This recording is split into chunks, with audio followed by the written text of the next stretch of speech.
It's 31 teams in 31 days. Matt Waymeyer alongside Dan Rosen are focused today squarely on the Ottawa Senators. And Dan, oh, so close. So close. Double OT.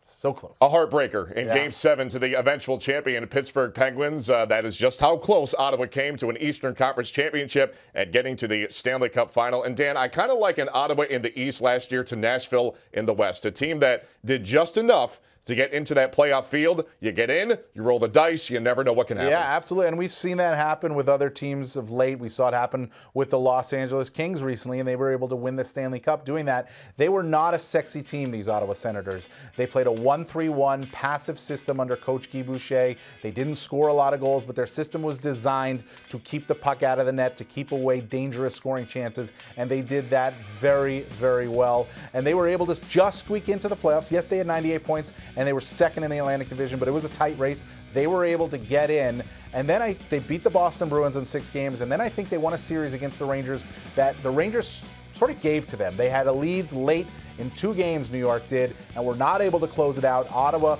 came back, won those games, won the series, and then they gave the Pittsburgh Penguins the best run for their money that they've had in these 2 years of their Stanley Cup championship runs. They fell just short, but with this success, comes higher expectations. And perhaps the biggest reason that the Senators had this very deep run in the postseason, Erik Karlsson, the man that many regard as the best defenseman in the entire NHL. But Dan, alongside Karlsson, a guy that represents a big loss for this team. Yeah, I think Mark Mathot's a huge loss for the Ottawa Senators. He's a guy who played nearly 20 minutes a night, and he was Karlsson's safety valve, his partner, but his safety valve. Not necessarily that Karlsson needs that safety valve, but because he's figured out how to play that game that allows him to play strong defensively. He's better defensively than a lot of people give him credit for, and a lot of the reason is he has the puck so often. But nevertheless, Mathot was always there to help him out. He's gone now. He was picked by Vegas, traded to Dallas. They haven't really replaced him, and on top of that, Karlsson is coming off some pretty significant surgery. He had surgery to repair tendons in his left foot,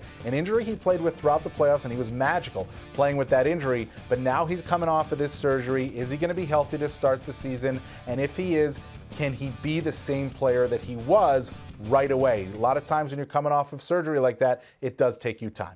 I don't care who your favorite team is. Everybody was rooting for Craig Anderson last year and his wife, Nicole, her courageous battle with cancer. And Dan, this was one of a few motivational storylines that Ottawa kind of rode last season. I think the biggest question is, can they duplicate that emotion to get back to where they were? Yeah, they also had, remember, Clark MacArthur coming off of a concussion that nearly ended his career, and he was able to come back and be a contributing player on this team. That really helped them. It galvanized the group. And, of course, there was Brian Murray, their former coach, general manager, president, battling cancer, a battle that he lost this summer.